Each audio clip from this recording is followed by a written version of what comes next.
மாடு இருக்கு, மாடுங்க, எருமாடு அல்லது பசுமாடு, ஏதோ ஒரு மாடுகள், மாட்டு மந்தைகள் இருக்கு. அந்த மாட்டு மந்தையினுடைய கூட்டம் நீங்க யோசிச்சு பாருங்க. இந்த மாட்டு கொட்டாவை போய் பாத்தீங்கன்னா சுத்தமா அப்படியே பளிச்சுன்னு வாசனையா, சென்ட் வாசனை அடிச்சு கும்முன்னு இருக்குமா? அது ஒரு வாசனையா இருக்கும். ஆனா மாடுகளுக்கு அதான் பிடிக்கும், அங்கதான் வாழணும். ஆமென். அப்போ பாவியா இருக்கிறவன் பாவ உலகத்தில் தான் வாழ்வான். பரிசுத்தர் பரிசுத்தமா இருக்கிற இடத்துல தான் இருப்பாரு. ஆமென். அதனால்தான் அவர் தங்கும் ஆலயம் பரிசுத்தம் உள்ளது என்று வேதம் சொல்லுகிறது. ஆமென் சொல்லுங்களேன். அந்த ஆலயம் பரிசுத்தம் உள்ளது. அப்ப ஆலயத்துக்கு நம்ம எவ்வளவு கனம் கொடுக்கணும்? ஆலயத்துல உட்காந்து பேசக்கூடாது. ஆராதனை வேலைகளை ரொம்ப பக்கத்துல நலங்கியா சாட்டியா வாசனையா இருக்குது, எங்க வாங்கின சென்ட், எங்க வாங்கின புடவை கேட்க கூடாது. சபைக்குள்ள உட்கார்ந்து கர்த்தருக்கு பயப்படுகிற பயத்தோடு கூட நடுக்கத்தோடு கூட தேவனை தொழுது கொள்ள வேண்டும் என்பதை ஆவியானவர் திருவுளம் பற்றி கொண்டிருக்கிறார். அல்லேலூயா. சத்தமா சொல்லுங்க. அப்போ அவர் பாவிகளை ரட்சிக்க இந்த வீடாகிய மனுக்குலத்துக்கு வந்தது உண்மை. அதனால அவர் தனக்கென்று ஒரு சபையை ஸ்தாபித்தது உண்மை. அவருக்குன்னு ஒரு வீடு, அதுதான் பரிசுத்த ஆலயம். வசனம் அழகா சொல்லுது பாருங்க. அந்த பரிசுத்த ஆலயம் பரிசுத்தமா இருக்கிறது. அப்ப ஆலயம் பரிசுத்தமாய் இருக்கிறது. இந்த ஆலயம் ஏன் பரிசுத்தமாய் மாறியது என்றால் அவர் பரிசுத்தர், அதனால் அவர் வந்ததும் பரிசுத்தம். நல்ல ஒரு பர்ஃபியூம் போட்டுக்கிட்டு நல்ல ஒரு சென்ட் அடிச்சுக்கிட்டு ஒருத்தர் நம்மள கிராஸ் பண்ணும்போது வாசனை வருமா? சொல்லுங்க. நல்ல வாசனையா வரும். அவர் அடிச்சுக்கிற வாசனை நமக்கு வரும். அவர் கடந்து போன போது அந்த வாசனை வந்துச்சு இல்லையா? அதே மாதிரி சென்ட் அடிச்சிட்டு இருக்கிறாருல, அவர் அந்த சட்டையை யூஸ் பண்றாருல, ட்ரெஸ், அதை கலட்டி வச்சாலும் அந்த சட்டை என்ன ஆகும்? நல்ல வாசனை வரும் தானே? வருமாறாதா? அப்போ அவர் ஒரு முறை பயன்படுத்தினார், வாசனையாவே இருக்கு. துவைச்சாலும் அந்த வாசனை இருக்கும். ஒரு சிலதெல்லாம் மாறவே மாறாது இருக்கும். ஆமென் சொல்லுங்களேன். அப்போ ஒரு சின்ன அழிந்து போற ஒரு சில நாட்களுக்கு மறைந்து போகிற அந்த வாசனை உள்ள திரவியத்தை நாம் பூசும் போது நம் சட்டையும் நம்முடைய சரீரமும் வாசனையாய் வீசுகிறது போல பரிசுத்தத்தையே அவர் ஆடையாய் வைத்திருப்பதனால அவர் ஆலயத்துக்குள்ள வந்த ஆலயம் பரிசுத்தமாய் வீசப்பட்டு கொண்டே இருக்கும். அது மாறவே மாறாது. ஏன்னா அவர் இருக்கிற அந்த ஆடை பரிசுத்தமானது. அவர் பாதம் பரிசுத்தம், அவர் வார்த்தை பரிசுத்தம், அவர் பார்வை பரிசுத்தம், அவர் சுவாசம் பரிசுத்தம், பரிசுத்த ஆவியானவரும் பரிசுத்தம். அதனாலதான் அவர் தங்கும் ஆலயம் பரிசுத்தம் சொல்லப்பட்டிருக்கு. ஆமென். அப்ப அந்த ஆலயமே நீங்களும் நானும் தான். இப்ப எங்க வந்து முடிச்சிருக்காரு பாரு. நமக்குள்ள அவர் வந்தா என் வாழ்க்கை வாசனையா வீசும். பரிசுத்த வாசனை. என் பார்வையில் பரிசுத்தம் இருக்கும், என் பேச்சில் பரிசுத்தம் இருக்கும், என்னுடைய சிந்தனையில் பரிசுத்தம் இருக்கும், என்னுடைய நடத்தையில் பரிசுத்தம் இருக்கும். ஏன் என்றால் பரிசுத்தமான தெய்வம் பரிசுத்தர் எனக்குள் வந்தபடினாலே இந்த ஆலயத்தை அவர் பரிசுத்தப்படுத்தி இருக்கிறார். ஆமென். சத்தமாலிலே அவர் கல்வாரியிலே சிலுவையிலே சுமக்கும் போது நம்முடைய பாவ பாரங்கள் எல்லாம் சுமந்து கொண்டு பரிசுத்த ரத்தத்தை என் மேல் தெளித்து என்னை கழுவினார். என்னை கழுவினபடினாலே நான் பரிசுத்த அலங்காரம் உடவனா என்னை மாற்றினார். ஆமென். அப்ப நாம பரிசுத்தம் உள்ளவர்கள். ஆமென்.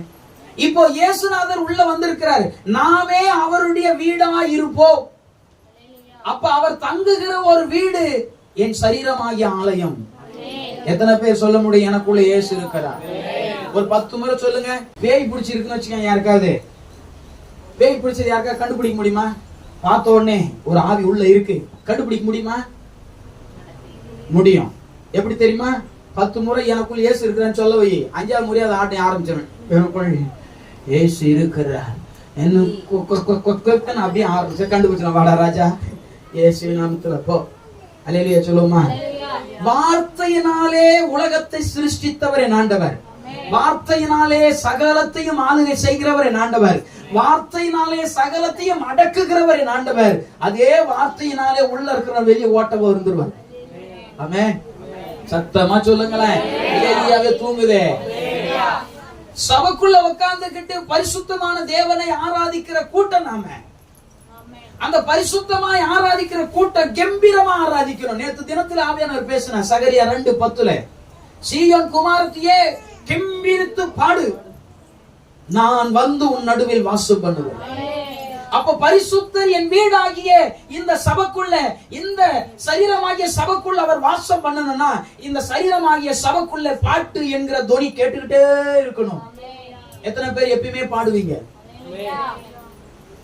பாட்டு பிடிக்குமா? ரொம்ப பிடிக்கின்ற கலையில சொல்லுங்க. எத்தனை பாட்டு பாடி இருக்கிறேன்? வெளியரங்கமா பாட்டு பாடுறது எனக்கு பிடிக்கும் பஸ்டர். ஆனா தனியா பாடுவியா? நல்லா பாடணும். வசனம் என்ன சொல்லுது? சீயோன் குமாரத்தியே கம்பீரமா பாடு, கம்பீரமா நான் வந்து உன் நடுவில் வாசம் பண்ணுவேன்.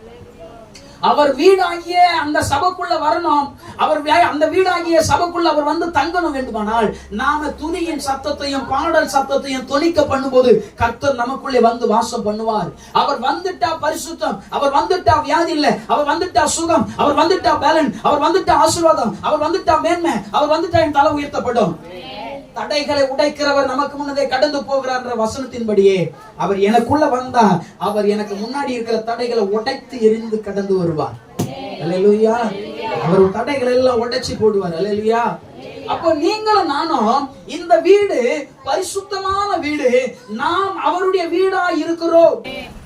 அதாவது வார்த்தை விசுவாசமா வருது, எனக்கு அந்த பேசப்பட்ட வார்த்தை எனக்கு விசுவாசத்தை தூண்டுதுன்னா அல்லேலூயா சத்தமா சொல்லுயா. அப்போ நீங்க பாருங்க, இந்த ஆலயமாகிய சரீரத்துக்குள்ளே தேவன் வர வேண்டும். என் வீட்டுல யார் சத்தம் கேட்கும்? என் வீட்டுக்குள்ள யார் சத்தம் கேட்கும்? என் சத்தம் தான் கேட்கும். இயேசுவின் நாமத்துல தலைவர் சத்தம் தானே கேட்கும். அப்போ இந்த ஆலயமாகிய சரீரத்துக்குள்ள இயேசு வந்தா இயேசு என்கிற வார்த்தையின் சத்தம் கேட்கணும். நமக்குள்ள எந்த சத்தம் கேட்குது பாருங்க. வேற சத்தம் கேட்க கூடாது, உலக மனிதர் சத்தம் கேட்க கூடாது, அந்த மனிதனுடைய ஆலோசனை கேட்க கூடாது, இந்த ஆலோசனை அந்த ஆலோசனை, இவர்கள் சொல்லுகிறார்கள் அவர்கள் சொல்லுகிறார்கள் இவர்கள் பேசுகிறார்கள் என்பதை அல்ல. தேவன் இந்த ஆலயமாகிய சரீரத்துக்குள்ளே அவர் வந்தது உண்மைனா அவர் சத்தம் தான் துணிக்கும், அவர் பேசுகிறது தான் கேட்கப்படும். ஆமென். மாற்று கருத்தே கிடையாது. என் வீட்டில் என் சத்தம் கேட்கும். சொந்தக்கார வீட்டுல போய் நான் பேச முடியுமா? லைட்டா தான் பேசணும். இது உன் சொந்தக்கார, ஆண்டவருக்கு சொந்தக்கார வீடானா அவர் வருவார் பேசுவார் போயிட்டே இருப்பார். சிம்சோன மாதிரி வருவார் இறங்குவார் பேசுவார் வேலையை முடிப்பார் கிளம்பிட்டே இருப்பார் வெளியே போயிருவாரு. ஆனா இது இவர் வீடா இருந்தா, இது அவரே தங்கும் வீடா இருந்தா அவர் என்னாலும் என்னோடு பேசிக்கிட்டே இருப்பார். அல்லேலூயா. எனக்கு ஒரு பக்தன் பாடிக்கிறாரு, என்னாலும் என்னோடு இருப்பதினா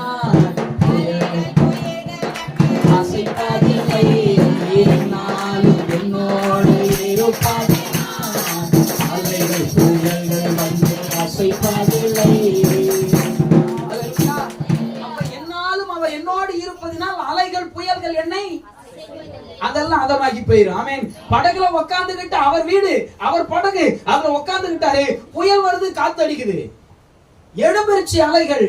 ஆண்டவர் சும்மா இருந்தாரா? சொல்லுங்க. அமைதியாரு, பிச்சு விடும் பிச்சு அதட்டிட்டாரு. அல்லேலூயா. அவர் பேசின அடுத்த நிமிஷத்துல அலைகளும் அந்த புயல்களும் அடங்கி போனது என்று நம்ம வாசிக்கிறோம். ஆமென்.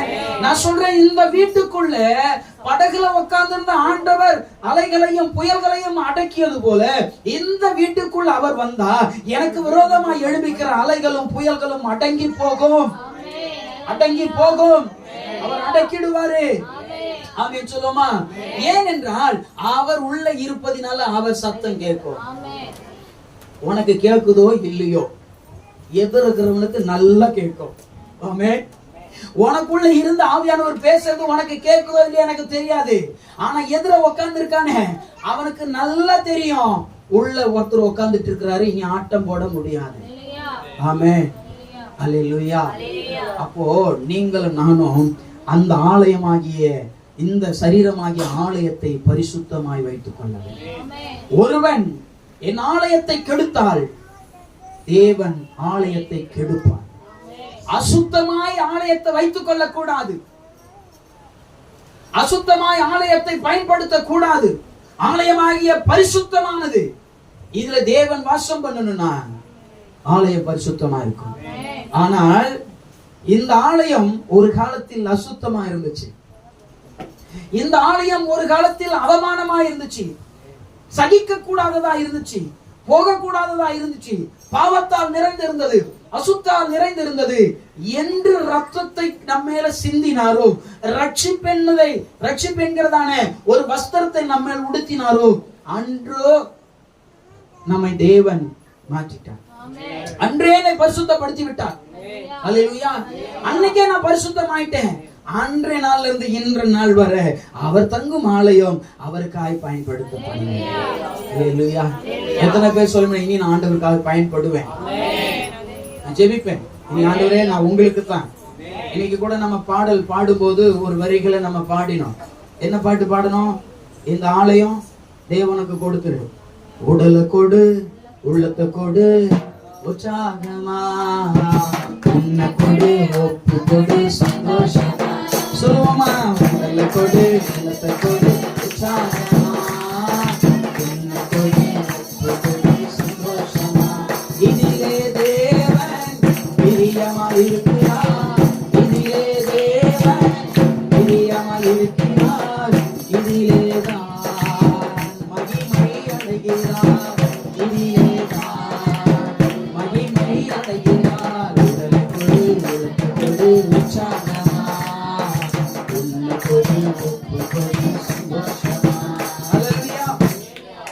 உடலையும் உள்ளத்தையும் கொடு, உற்சாகமா கொடு. அவர் உன்னை நடத்துவார், அவர் பார்த்துக்குவார். ஆமென். இப்போ என்னுடைய பைக்கை சாமி கிட்ட கொடுக்குறேன். பைக்கை, என் பைக் இருக்கு இல்லையா, பைக் சாவி கை கொடுத்து, தம்பி நான் போயிட்டு வர, நீ வச்சிக்கன்னு சொன்னா அப்படியே எடுத்து மூட்டை முடிச்சு கட்டி அப்படியே வைப்பாரு. அடுத்த ஸ்பாட்ல வண்டியை ஸ்டார்ட் பண்ணி எவ்வளவு பெட்ரோல் வச்சிருக்காரு ஐயா? ஒரு ரவுண்டு போயிட்டு வருவாரா வரமாட்டாரா? அவர் வச்சிருக்க சொன்னது யாரு? நான் தான் சொன்னேன், நம்பி கொடுக்குறேன், நீ வச்சுக்கப்பா, நான் போயிட்டு வர பாத்துக்கப்பான்னு. அப்ப அவர் பயன்படுத்துவார் இல்லையா? அது நான் இப்ப என் கண்ட்ரோல் இருக்குதா, பைக் அவர் கண்ட்ரோல் இருக்குதா? சொல்லுங்க. இப்ப அதே மாதிரி இந்த சரீரமாகிய ஆலயத்தை அவர்கிட்ட கொடுத்துட்டீங்கன்னா அவர் கண்ட்ரோல்ல இருக்கும். அந்த ஆலயம் அது பரிசுத்தமா தான் இருக்கும், பாழா போகவே போகாது. அல்லேலூயா. நாம நம்முடைய ஆலயத்தை அவர் கையில கொடுக்காம நாம வச்சுக்கிட்டா அவர் வருவாரு போவாரு, வருவாரு போவாரு. புறாவை நோவா வெளியே எடுத்து விட்டாரு. அது தங்குவதற்கு இடம் இல்லாமல் வருகிறதும் போகிறதுமா இருந்துச்சு. வரும், தங்கும், போயிடும், அவ்வளவுதான். ஆனா புறாவுக்குன்னு ஒரு நிரந்தர இடம் இருந்ததுன்னா அந்த புறா என்ன பண்ணிருக்கோம்? அங்கே இருக்கும். இயேசுநாதரும் ஒரு சிலருடைய வாழ்க்கையில வராரு போறாரு, வராரு போறாரு, புயல் மாதிரி வராரு, புயல் மாதிரி போறாரு. தங்குவதற்கு இடம் கொடு. ஆமென் சொல்லுங்களேன். தங்குவதற்கு இடம் கொடுத்தாயானால் அவர் பெர்மனன்ட்டா தங்கிட்டா உன்னை தேவன் அபிருதமாய் ஆசீர்வதிப்பார். அவர் தங்கினால் உன் வாழ்க்கையில குறையே இருக்காது. அவர் வந்த இடத்துல 5 அப்ப 2 மீன் குறையா இருந்துச்சு, குறையா வச்சுட்டா போனாரு. குறைவையும் நிறைவாக்கி மீதம் 12 கூட எடுத்து வச்சுட்டு வச்சுங்கடான்னு சொல்லிட்டு போனாரு. அல்லேலூயா. சத்தமா. அப்போ அவர் எனக்குள்ள வர வேண்டும். அவர் வந்து போகிறவரா இருக்க கூடாது, வந்து தங்குகிறவரா இருக்கணும். ஆமென். அப்போ இந்த சீயோன் குமாரத்தியானவள் அவர் சத்தத்துக்கு செவிசாய்த்து அவரை துதித்து அவரை பாடி அவரை ஆராதிக்கிற போது அவர் வந்து தங்குகிறவரா இருக்க. அப்படிதான் வாக்கு கொடுத்திருக்கிறார். சகரியா 2:10 அப்படிதான் சொல்றாரு. சீயோன் குமாரத்தியே நீ கெம்பீரித்து பாடு, நான் வந்து உன் நடுவில் வாசம் பண்ணுவேன், தங்குவேன். ஆமென். உன்னோடு இருப்பேன். அல்லேலூயா. அப்ப நல்லா ஆராதனை பண்ணீங்கன்னா ஆண்டவர் உங்களோடு தங்கி இருப்பேன்னு சொல்றார். அல்லேலூயா. ஆனா எவ்வளவு அல்லேலூயா வந்திருக்கும் தெரியுமா? நம்ம சபையில அப்படியே உட்கார்ந்து இருக்காங்க. அல்லேலூயா எப்படி வரணும்? இன்னும் 1000 முறை கேளு, 4 இடத்துல தான் வரும். ஏன்னா அது நம்ம வாங்கிட்டு வந்த வர்றாங்க. இயேசு நாமத்துல அப்பா. அப்போ நம்ம எப்போதும் அவரை துதிக்கணும், பாட்டு பாடணும், ஆராதிக்கணும். நான் நிறைய வீடுகள், எல்லா வீடுகளுக்கும் நான் சொன்ன வார்த்தை உண்டு. உங்க வீட்டுல காலையில பாட்டு போடுங்க சொல்லனா இல்லையா? எத்தனை பேர் போட்டிருக்கீங்க? காலையில பாட்டு கேட்கணும், காலையில ஆராதனை சத்தத்தை கேட்கணும். முடிஞ்சா ஒர்ஷிப் பாட்டு போடு, ரெட்மான்ஸ் பாடல்கள் போடு, அது வசனத்தோடு உள்ள பாடல்கள். நீங்க வேற பாட்டுலாம் போட்டுறாதீங்க. பாவம் இன்னைக்கு நிறைய பேர் பாட்டு பாடியே வேற பொண்ணு கூட போயிட்டு இருக்கிறாங்க. ஆமா, அதுவும் ரொம்ப கவனமா இருக்கணும். ஆராதனை வேளை ஆவியானவர் இறங்குவாரு, இறங்கி உங்களை தொடுவாரு, உங்க பாவ வாழ்க்கை எல்லாம் கரைந்து போகும். ஆமென். மற்ற நேரத்துல பெருமை நாவி அடுத்து வரும். பர்மனண்டா தங்கிட்டு ஆவியானவர் நின்னுட்டாருன்னா ஒண்ணும் ஆகாது. அவர் வந்து போறவரா இருந்தா நீ கெட்டு போயிடுவேன். வரணும் போகணும் வைக்க கூடாது. வந்தா தங்கிருந்தாதான் இனி நோவே எண்டு கார்டு போடுங்க. இனி உள்ள வந்துட்டா வெளியே போக கூடாது. அப்ப ஒப்பு கொடுத்துட்டு அவர் போக மாட்டாரு. நாம அடிக்கடி நான் கொஞ்ச நேரம் ஒரு பாஸ்டர் சொன்னாரு, ஆண்டவரே நான் பாவம் செய்ய போறேன், தயவு செய்து என்ன விட்டு கொஞ்சம் நவுந்து இருந்தா நல்லா இருக்கும். உண்மைங்க, அவரு என்கிட்ட சாட்சி சொன்னாரு. பாஸ்டர் எனக்கு பாவம் செய்ய தருவாய், பொய் சொல்ல வேண்டிய தருவாய் வருது, நான் பொய் சொல்ல போறேன். ஆனா அது பொய்ன்னு எனக்கு தெரியும், நான் பொய் சொல்ல கூடாது. நான் ஒரு ஊழியக்காரன். ஆண்டவர்கிட்ட போய் ஜெபம் பண்ணாராம், ஆண்டவரே நான் பொய் சொல்ல போறேன், ஒரு 2 நிமிஷம் தள்ளி நின்னுக்கன்னு சொன்னாராம். அப்படியெல்லாம் நம்ம கூடக்கூடாது. பாதி வரணும், பாதி நேரம் இருக்கணும், பாதி நேரம் போகணும். அப்படி இல்ல, பர்மனண்டா தாங்க. அல்லேலூயா. அப்போ அவர் என்னாலும் எனக்குள்ளே வந்து தங்கி வாசம் பண்ணுவாரானா, அவர் சத்தத்தை என் காதுல கேட்கும். இந்த வீட்டுல அவர் பேசுறது கேட்கும். வீட்டுக்குள்ள பேசுறதை மனைவியோ பிள்ளைகளோ கேட்பார்கள். ஆமென். எனக்குள்ள அவர் தங்கினா என்னுடைய ஆவி, ஆத்துமா, சரீரம் கேட்கும். எனக்குள்ள அவர் தங்கினா என் கண்ணு, என் பார்வை, என்னுடைய ரத்த ஞானங்கள் அத்தனையும் சொல்லும், கர்த்தர் உனக்குள்ளே இருக்கிறார், அவர் சத்தத்தை செவி சாய்க்க வேண்டும் என்பதை தேவன் நமக்கு பேசுவார். ஆமென். இன்னைக்கு நமக்குள்ள அவர் இருக்க நாம இடம் கொடுக்கணும். அவர் வந்தா பேசணும். ஆமென். நம்ம வீட்டுக்குள்ள இருந்தா நம்ம யார்கிட்ட பேசுறோம்? சோகத்தை பார்த்து சோவரே நல்லா இருக்கிறியா, ஜன்னலே நல்லா இருக்கிற, அப்படியா கேக்குறோம்? யார்கிட்ட பேசுறோம்? கணவன் மனைவி இடத்துல, மனைவி கணவன் இடத்துல, பெற்றோர் பிள்ளை இடத்துல, பிள்ளைகள் பெற்றோர் இடத்துல பேசுறாமா இல்லையா? பேசுறாங்க. அப்ப அந்த சத்தத்தை கேட்டு பதில் வருதா இல்லையா? அதே போல ஆவியானவர் பேசினா, ஆண்டவர் பேசினா, உங்க இருதயத்திலிருந்து பதில் வரும், உங்க செயல்கள்ல இருந்து பதில் வரும், உங்க ரத்தத்துல இருந்து பதில் வரும், உங்க சிந்தையில இருந்து பதில் வரும். தப்பான சிந்தை வரும்போது ஆவியானவருடைய சத்தம் வேலை கேட்கும், இது தப்புன்னு சொல்லும். உடனே அந்நிய பாஷை பேசி, உடனே ஸ்தோத்திரங்களை சொல்லி, உடனே ஒரு பாட்டு பாடினா அந்த தப்பான வந்த எண்ணம் நம்ம விட்டு அழிந்து போகும், அது மறைந்து போயிரும். நீ முயற்சி பண்ணி பாரு. எப்பெல்லாம் தப்பான சிந்தை வருதோ, இந்த உலகத்துல தப்பான சிந்தை வரும்போதுதான் என் பாவம் ஜெனரேஷன் ஆகுது, பிறக்குது. அப்பதான் நான் இப்படி நான் அப்படி நான் இப்படி போவேன் அப்படின்னு நினைப்ப, அவ்வளவுதான், சோரி முடிஞ்சிச்சு. நீ முற்றுப்புள்ளி வைக்கவே முடியாது, அது டெலிவரி பண்ணிரும். சிந்தையில் பாவம் கர்ப்பம் தரித்து செயல்களினாலே அது வெளியரங்கமாய் வந்துவிடும். ஆமென். அப்ப நம்முடைய சிந்தை பாவம் உற்பத்தி ஆகும் போதே அந்த தூர்த்து போட்டுனாத, அதை தூர்த்து போடணும். அது எப்படி போட முடியும்? ஸ்தோத்திரம் தான், ஜெபம் தான், ஆராதனை பாடல்கள் தான், அல்லேலூயா, வேத வசனம் தான். ஆமென். எங்க இருக்கிறீங்க நீங்களாம்? இப்பதான் யோசிக்கிறீங்களோ? இன்னத்தோ பார்த்து சொல்லிட்டு இருக்கா, யோசிக்கிறீங்களா? இல்ல இங்க இருக்கிறவங்க மட்டும் இல்லையா சொல்லுங்க. ஆமா, அப்ப கூட நம்மளால எங்கன்னா பக்கத்துல பேசிட்டு தான் இருக்கோம். இந்த இருக்கிற ஒரு 30-40 பேருக்கு எந்த நிலைமைனா, இன்னும் 40,000 வந்துச்சுன்னா நம்ம நான் யாரையும் பார்க்க கூடாது. என் மூஞ்சிக்கு ஒரு லைட் வச்சிடறா, ஏன் யாரையும் பார்க்க கூடாதுடா, எதாவது எங்க பேசுன்னு தெரியாது, தோத்திரம் பிடிச்சாம பிரசம் பண்ணிட்டு போயிட்டே இருக்கணும். அல்லேலூயா. சத்தமா சிறு கூட்டத்தை நல்லா கவனிக்க முடியும், பெரு கூட்டத்தை கவனிக்க முடியாது. ஆமே. மோசே சோர்ந்து போனான், இந்த கூட்டத்தை என்னால நடத்தவே முடியாது, பொல்லாத கூட்டம், எல்லாம் காட்டு மிராண்டிகளாகிறான் பாரு, ஒருத்த மூஞ்சாவது நல்லா இருக்குதா பாரு, உங்களுக்கு சொல்ல மோசே சொன்னாரு. ஆமென். அல்லேலூயா. அதனால அன்பு தேவ பிள்ளைகளே, சரீரத்தை ஆண்டவர்ட்ட ஒப்பு கொடுங்க, அவர் வீடா நீங்க மாறிடுங்க, உங்களுக்கு குறையே இருக்காது. நீ தப்பே பண்ண விட மாட்டார், நீ போகும்போதே தடுப்பார், போவாத இது சரியில்லை, உன் இருதயம் சமாதானமாவே காணப்படாது. ஒரு பிள்ளை வந்து என்கிட்ட சொன்னாங்க, பாஸ்டர் நாங்க ரொம்ப ரொம்ப சமாதானமா இருக்கிறோம் பாஸ்டர், ஆனா அந்த ஆவி இங்க இருந்து பார்க்கும் போதே தெரிந்து ஊறப்பட்ட பிரச்சனை பின்னாடி நிறைய வெயிட்டிங் லிஸ்ட்ல இருக்கு. நான் ஒன்னா என்ன பேச விட்டான்னு நான் புட்டு சொல்லிடுவேன். சில நேரங்கள் ஆவியானவர் அப்படின்னு உண்மைங்க அப்படின்றாரு. அப்படின்னா நான் பாத்துக்கிறேன், நீ வாய் மூடு, உனக்கு சொன்ன நான் நிறுத்து, நேரம் வரும்போது சொல்லு, இப்ப இருந்த ஒரு சில பிரச்சனைகளை நான் நேர்ல பார்த்த பண்பு கூட என்ன சொல்லக்கூடாத அளவுக்கு ஆவியான தடுத்து வச்சிருக்கிறேன்.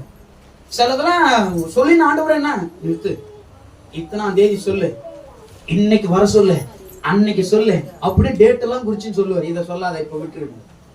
அப்போ சமாதானமா இருக்கு பாஸ்டர்னா, நீ முன்னாடி பாக்குற உனக்கு பின்னாடி எவ்வளவு இருக்குதே வருது, அடுத்து அடுத்து அடுத்து எதிர்காலம் இருக்கு. அந்த எதிர்காலத்தை நீ படுகிற பாடுகள் கொஞ்சம் நஞ்சம் இல்ல, அன்னைக்கு உன் வேதனைகள் கொஞ்சம் நஞ்சம் இல்ல. அல்லேலூயா. அப்போ உன் சரீரமாகிய ஆலயத்தை அவர் கருத்துல கொடுத்தா அவர் தப்ப வருங்காலத்தை குறிச்சு சொல்லுவாரே, அடுத்தது என்ன நடக்கும் சொல்லுவாரே. எதுவுமே சொல்லல, இப்ப மட்டும் நல்லா இருக்கு பாஸ்டர் அப்படின்னா நாளைக்கு பிரச்சனை வருமே, அன்னைக்கு எங்க போவ? அல்லேலூயா. கர்த்தரிடத்துல நீங்க ஒப்பு கொடுத்தா அவர் சத்தத்தை கேட்டா நேர்த்தியாக உங்களை நடத்துவார். ஆமென். அல்லேலூயா. நம்முடைய ஆலயம் அவரால் அலங்கரிக்கப்பட வேண்டும். நம்முடைய ஆலயம், நம்முடைய சரீரம் அவரால் புதுப்பிக்கப்பட வேண்டும். நான் சொல்றேங்க, அவர் உங்களுக்குள்ள வந்துட்டா உலகம் உங்களுக்குள்ள இருக்காது. எத்தனை பேருக்கு புரியுது நான் சொல்றது? அவர் உங்களுக்குள்ள வந்துட்டா உங்களுக்குள்ள உலகம் இருக்காது, உலக இச்சை இருக்காது, உலக ஆசை இருக்காது, உலக பழக்கம் வராது. உலக பழக்க வழக்கம் சொல்லுவாங்க, அது வராது. உலகத்தோடு கூட இணைய மாட்டீங்க, உலகத்தோடு கூட ஒப்புரவு ஆக முடியாது. உலகம் நமக்கு செட் ஆகாது, ஐயோ நமக்கு செட் ஆகாது. அல்லேலூயா. இது எப்போ வரும் தெரியுமா? அவர் நமக்குள்ள வந்தாதான் வரும். அவர் நமக்குள்ள இல்லைன்னு வச்சுக்கோங்களேன், எல்லாமே உலகத்தோடு ஒத்து போயிடும். ஆவியானவர் உள்ள வரும்போது சிம்சோன் எங்கேயுமே போக மாட்டான், நேரா யுத்தம் செய்வான், போட்டு எல்லாரையும் தாக்குவான். 1000 பேர் வந்தாலும் கொன்னுடுவான், 3000 பேர் வந்தாலும் கொல்லுவான். ஆவியானவர் அவனை விட்டு வெளியே போன உடனே தெரியலால் மடியில போய் படுத்துப்பான். எத்தனை பேர் புரியுது நான் சொல்றது? ஆவியானவர் உனக்குள்ள இருந்தா நீ தைரியமா இருப்ப, பிரச்சனைகளை நீ மேற்கொள்ளுவ. ஆவியானவர் உனக்குள்ள இல்ல, இயேசுநாதர் அவருடைய ஆலயத்துக்குள்ள வரல, அவர் வீட்டுக்குள்ள வரல, நாம அவருடைய வீடா மாறல அப்படின்னா ஆவியானவர் நம்ம விட்டு போயிருப்பாருன்னா நாம உலகத்தோடு கூட போய் ஒப்புரவாயிடுவோம். வாடராஜா நம்ம எல்லாம் நீ நான் ஒண்ணுட, இதுதான் நடக்கும் அடுத்தது. அப்ப நீங்களும் நானும் அவருடைய ஆலயமாய் மாற வேண்டும். அல்லேலூயா. சிம்சோனை போல ஆவியானவர் வரும்போது பயங்கரமா சபைக்குள்ள வந்தாதான் நம்மளுக்கு அப்படியே புதுப்பித்து வந்துடும். தெரியுமா எத்தனை பேருக்கு?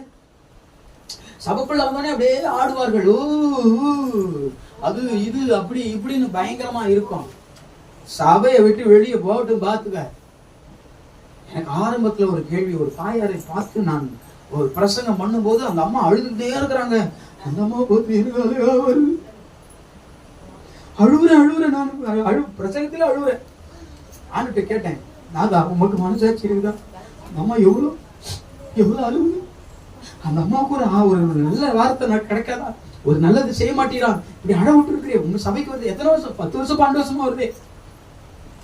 எல்லாம் பசங்களாம் முடிச்சிட்டு பிறகு ஆவியானவர் சொன்னாரு, சரி லூஸ் மாதிரி அழாதரா நீனாரு. என்ன ஆண்டவரே இப்படி சொல்லி எவ்வளவு ஆத்மாக்களுக்கு நான் பாடுபடுறேன். லூஸ் ஆடா நீ. அந்த அம்மா புருஷனையும் மதிக்காதுடா, புருஷன் அடிக்கிறாங்க. அப்ப நான் போயிட்டு இது நீ கன்ஃபார்ம் பண்ணியாமல நமக்கு உள்ளத்துக்குள்ள ஏவப்பட்டுச்சு, வசனம் வந்துருச்சு, வார்த்தை வந்துருச்சு. இப்ப இதை கன்ஃபார்ம் பண்ணோம் உள்ள கிட்ட போயிட்டு, ஏமா உனக்கு இந்த பிரச்சனை? ஆண்டவனுக்கு செய்வாருமா? எங்க பாஸ்டே செய்யறேன், என் புருஷன் குடிச்சிட்டு வரான், 1 நாள் வச்சாதான் எனக்கு திருப்தி ஆகுது. அப்பதான் நான் நினைச்சேன், ஆவியானவர் சரியாத்தான் பண்றாரு. குடிகாரனோ நல்லவனோ கெட்டவனோ நீ உண்மையும் உத்தவமாய் கர்த்தருக்கு இருந்தா அந்த குடிகாரனை மாத்துவான், கெட்டவனை மாத்துவான். ஏன்னா நீ உத்தமை என்று விளங்கின பிறகு பொண்ணா விளங்கிடுவேன். பொண்ணா விளங்கினா உன் ரேட் எங்கேயோ போயிடும். கொஞ்ச நாள் ரேட் இல்லாம இருப்ப, அப்புறம் எங்கேயோ போயிடும். ஒரு வேலை உன் சொந்தக்கார தூக்கி தள்ள வச்சியே, அப்ப அந்த பிள்ளை மாதிரி உலகத்துல யாரும் இல்ல தெரியுமா, சரச்சு மாதிரி யாரு இருக்கா? யாரும் கிடையாது அப்படின்னு சொல்ற அளவுக்கு கர்த்தர் மாத்துவார். அல்லேலூயா, அல்லேலூயா. அப்ப பொன்னாக விளங்க வேண்டும். அவர் எனக்குள்ள வந்தா நான் ஜொலிப்பேன். அல்லேலூயா. அப்ப அவர் சத்தத்தை நம்ம முதலாவது என்ன பண்ணணும்? கேட்கணும். வாசிக்கலாம், 3:7 வாசிக்கலாம். அவர் சத்தம் எப்படின்னு எபிரேயர் 3:7. நீ எபிரேயர் புத்தகத்தையே வச்சுக்கோங்க. ஆகையால் பரிசுத்த ஆவியானவர் சொல்லுகிறபடியே இன்று அவருடைய சத்தத்தை கேட்பீர்களாகி. இன்று அல்லேலூயா. சத்தமாவா? பக்கத்துல இருக்கிற பார்த்து சொல்லு, இன்னைக்கு. நாளைக்கோ மறுநாளோ கிடையாது, இன்னைக்கு அவர் சத்தத்தை கேட்பாயானால் நீங்கள் தான் அவருடைய வீடா இருக்கிறீங்க. அல்லேலூயா. மூர்க்கமா உட்காராத, சபைக்குள்ள சண்டை போட்டுக்கிட்டு உட்காராத, சமாதானமா உட்காரு. எரிச்சலோடு உட்காராத, கோபத்தோடு உட்காராத. சபைக்குள்ள ஆவியானவர் இருக்கிறாரு, அவர் சாந்தப்படுத்துகிறவர். மன்னிப்போ மறப்போ, மகிழ்ச்சியா இருப்போம். அல்லேலூயா. சிலதெல்லாம் நம்ம சண்டை போடுவோம், மூர்க்கமா இருப்போம், கோவம் வரும், அவர் சத்தம் கேட்கும், சமாதானமா இருப்பீர்களாக. நம்மளுக்கு சமாதானம் இருக்காது, அல்லேலூயா அப்படின்னா மூஞ்சி நான் இங்க தெரிஞ்சிடும்ல சத்தமா. சமாதானத்தோடு இருக்கணும். அல்லேலூயா. சமாதானத்தோடு இருப்பீர்களானால் தேவன் நம்மை ஆசீர்வதிப்பார். சபைக்குள்ள இன்னும் கோபம் இருக்க கூடாது, சபைக்குள்ள போட்டி இருக்க கூடாது, சபைக்குள்ள பிரச்சனை தலைக்குள்ள வச்சுக்கிட கூடாது, சபைக்குள்ள யாரோட கூட எரிச்சலா உட்கார கூடாது. எரிச்சல நாவெல்லாம் போட்டு வெளியே நாமக்கு. ஆமென். சபைக்குள்ள ஒரு சமாதானம் வரணும். ஆமென். ஏன்னா இன்று அவருடைய சத்தத்தை கேட்பீர்களாகில். அடுத்தது வனாந்தரத்திலே கோபம் ஊட்டின போதும். இப்போ வனாந்தரத்துல அவர் சத்தத்தை எல்லாரும் கேட்டாங்க, சபைக்குள்ள எல்லாம் சத்தத்தை கேக்குது. எத்தனை பேர் அந்த சத்தத்தை உள்ள கொண்டு போகுதுன்னு தான் தெரியல. எல்லாருக்கும் பிரசங்கிக்கப்படுகிறது. இங்க இருக்கிறதானே ஹனி முதற்கொண்டு பீட்டர் ஐயா வர எல்லாருக்கும் பிரசங்கிக்கப்படுது. எல்லாருக்கும் பிரசங்கிக்கப்பட்ட போது எத்தனை பேர் அந்த வார்த்தையை ஏற்றுக்கொண்டார்களோ அத்தனை பேர் கானானுக்குள்ள பிரவேசிக்கிறாங்க. ஆமென். கிட்டத்தட்ட 6 லட்சம் புருஷர்கள் இயேசுவை சத்தத்தை கேட்டாங்க, பிரமாணத்தின் சத்தத்தை கேட்டாங்க, யெகோவா தேவனுடைய யாவே சத்தத்தை கேட்டாங்க.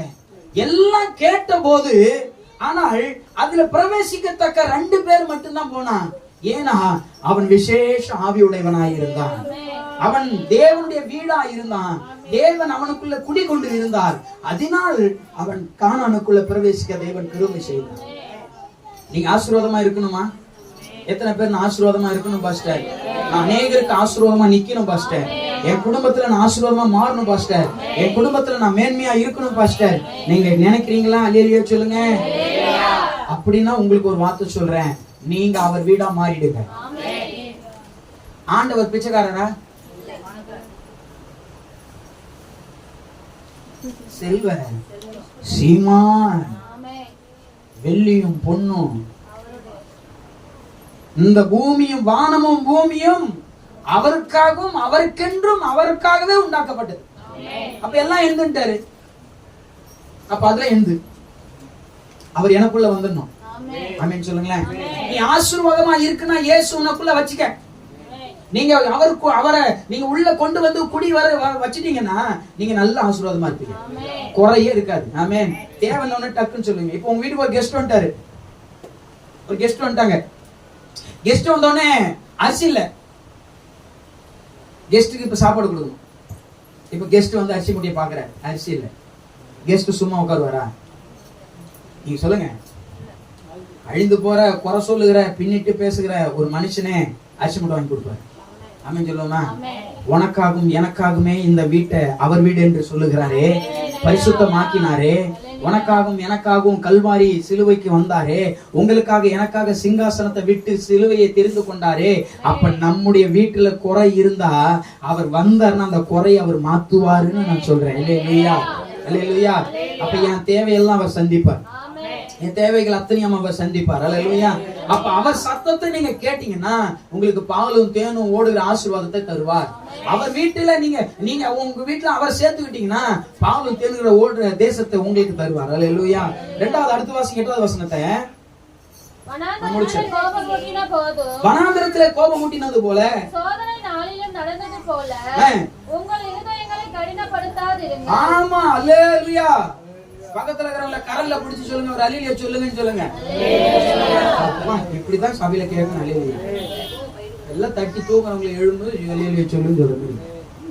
சோதனை நாளில் நடந்தது போல உங்கள் இருதயத்தை கடினப்படுத்தாதிருங்கள். உங்களுக்கு சோதனை நாட்கள் வைக்கப்பட்ட போது உங்களுக்கு பொருள் இல்ல, பொண்ணு இல்ல, சாப்பாடு இல்ல, உணவு இல்ல, போக்குவரத்து இல்ல, எதுவுமே இல்லைன்ற ஒரு சோதனை காலம் வந்த போது உங்கள் இருதயத்தை கடினப்படுத்தாமல் விட்டு கொடுங்க. இந்த சோதனையை சகிக்க உங்களை ஒப்பு கொடுங்க, இந்த சிலுவையை சுமக்க உங்களை ஒப்பு கொடுங்க. உங்களுக்குன்னு அழியாத ஒரு ராஜ்யத்தை வச்சிருக்கிறாரு, உங்களுக்குன்னு ஆஸ்தி அந்தஸ்தும் உள்ள ஒரு பெரிய வீடு இருக்கிறது. அல்லேலூயா. நீங்கள் உங்கள் சோதனை நாட்களிலே தேவனை உற்சாகமாய் பிடித்துக் கொள்ளுங்க. எத்தனை பேருக்கு சோதனையா இருக்கு, வேதனையா இருக்கு? அல்லேலூயா சொல்லுங்க. பெரிய அல்லேலூயா வருது. எவ்வளவு வேதனை, எவ்வளவு சோதனை. இதை தாண்டும் போது ஒரு பெரிய சந்தோஷம் இருக்கு. இதை நீ தாண்டுவ, இதை கண்டிப்பா தாண்டுவீங்க. ஆமென்.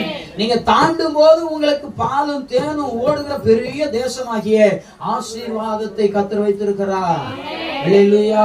நடுவுல இருக்கிற பிரச்சனை எல்லாம் தாண்ட போறேன். ஆமென் சொல்லுங்க. பெரிய பிரச்சனை நீங்க தாண்ட போறீங்க.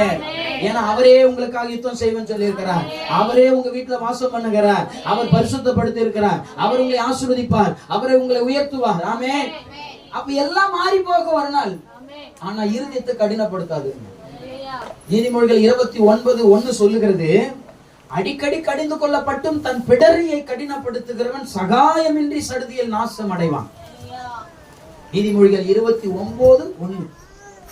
அப்போ அடிக்கடி கடிந்து கொள்ளப்படுகிறதான வேத வாக்கியங்கள் அவர் சத்தத்தை நாம கேட்கிறவர்களா இருக்கணும். அப்படி கேட்கிற போது அந்த சத்தம் நாம் கேட்டு அந்த இருதயத்தை கடினப்படுத்த கூடாது. சாலமோனை போல போவாத, அதுக்கு செய்யாத, இது போல நீ நடக்காத, இது குற்றம், இந்த பொண்ணை திருமணம் செய்யாத என்றெல்லாம் ஆவியானவர் அவனுக்கு இரவிலே சொப்பனத்தில் வந்து சொன்ன போது அவன் தன் இருதயத்தை திருப்பினான் என்று பார்க்கிறோம். தேவனை விட்டு திருப்பினான். அதனால ஆண்டவர் அவனை பரிசுத்தவான்கள் லிஸ்ட்ல இருந்து தூக்கிட்டாரு. இல்லையா சொல்லுங்களேன். பட்டியலே வரல அவரு. காரணம் என்ன? நம்ம இருதயத்தை கடினப்படுத்த கூடாது. பிரச்சனை ஆண்டவர் சரியாமையே உங்களுக்கு பிரச்சனை கொடுத்தாரு. சொல்லுங்க சொல்லுங்கப்பா. பிரச்சனைன்னு ஆண்டவருக்கு தெரியாமையா உனக்கு பிரச்சனை கொடுத்தாரு? பிரச்சனை கொடுத்தது யாரு? ஏன் கொடுத்தாரு? ஏன் பிரச்சனை தேவன் கொடுத்தார்? இந்த பிரச்சனை ஒரு முற்றுப்புள்ளி வைக்கத்தான் அதை கிளப்பிட்டார். இந்த பிரச்சனைக்கு இதுக்கு அப்புறம் உனக்கு இந்த பிரச்சனை வரவே வராது. இதெல்லாம் ஜெயிக்கணும்னா இயேசுவால முடியுன்ற நம்பிக்கை உனக்குள்ள எழும்பணும். ஆமென். அவருக்கு தெரியும் அந்த பிரச்சனை என் பிள்ளை ஜெயிக்கணும். வசனம் சொல்லுகிறது, சோதிக்கப்படுகிறவருக்கு அவர் உதவி செய்கிறார், தன் சரீரம் தாங்கத்தக்கதாக சோதனை தான் தரும். அதுக்கு மேல சோதனை வராது. ஆமென். அப்ப நம்ம இருதயத்தை கடினப்படுத்தாம சோதனை நாளிலே தைரியமா இருங்க. உங்கள் சோதனை நாட்களை நீங்கள் கடந்து போகிற நாள் வந்து விட்டது. ஆமென். நீங்க சீக்கிரமா சோதனை தாண்ட போறீங்க. நான் சொல்றேன், விசுவாசமா சொல்றேன், 25 உங்களுக்கு தான். உங்களுக்கு தான். நீங்க ஆசீர்வாதமா இருப்பீங்க. ஆமா, பஞ்ச காலத்துல பரிசுத்த ஆவியானவர் 40 வருஷம் எல்லாரும் நடத்தினாரு. 40 வருஷமும் புது வருஷம் தான் அவனுக்கு. சொல்லுங்க, 40 வருஷம் புது வருஷம் தான். சோதனை உலகத்துக்கு அது பாலைவனம்.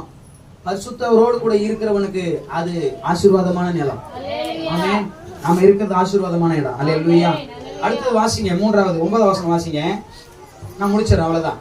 அங்கே உங்கள் பிதாக்கள் என்னை சோதித்து என்னை பரீட்சை பார்த்து ஆண்டவரை டெஸ்ட் பண்ணாதீங்கன்ற 40 வருஷ காலம் என் கிரியைகளை கண்டார்கள். போதும் மகளே. ஆண்டவர் உங்களை ஆசீர்வதிச்சு உங்க பாவங்களை கழுவி உங்களை பரிசுத்தப்படுத்தின ஆண்டவரை டெஸ்ட் பண்ணாதீங்க.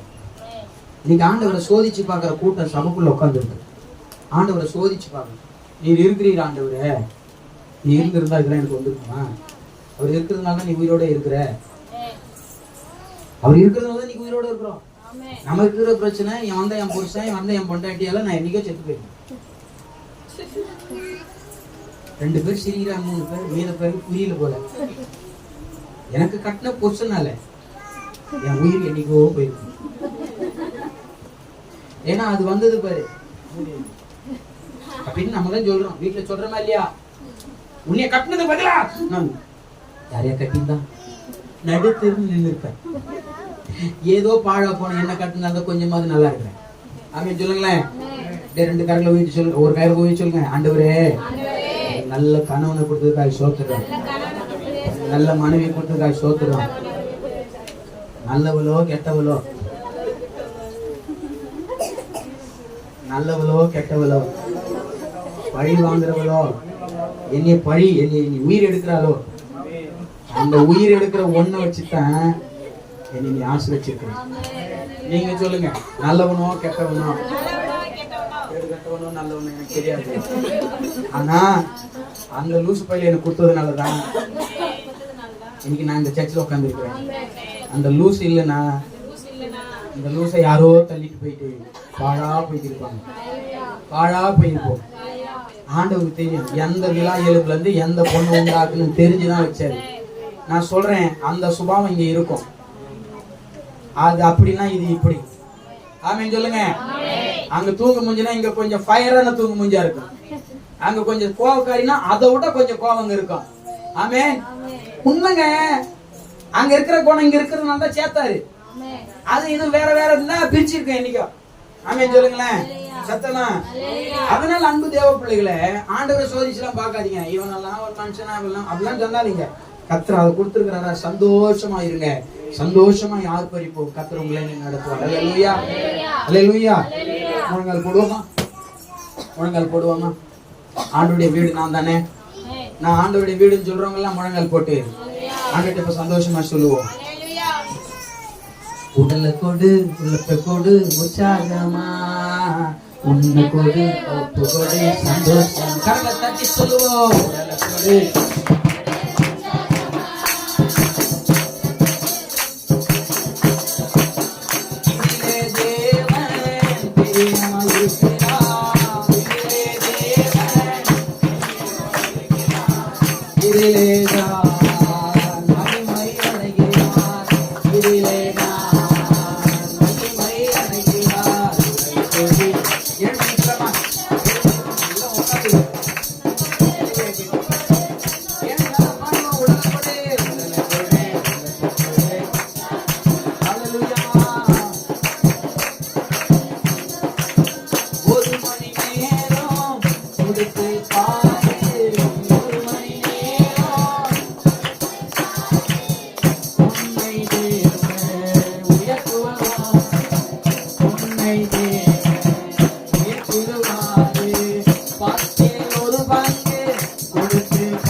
ஒரு மணி நேரம் கொடுத்து பாரு,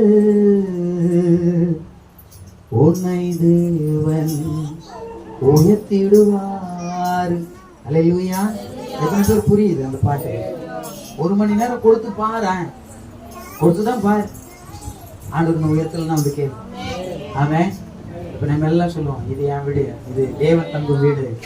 ஒரு மணி நேரம் நான் கொடுக்க போறேன். நான் உயர்ந்தத, தேவன் என்னை உயர்த்தினத அநேகருக்கு சாட்சியா இருப்பேன். அப்படியே கண்களை மூடின வந்தம்மா இனிமே அப்படி வச்சோம். நல்ல சோத்திரம் பண்ணலாமா?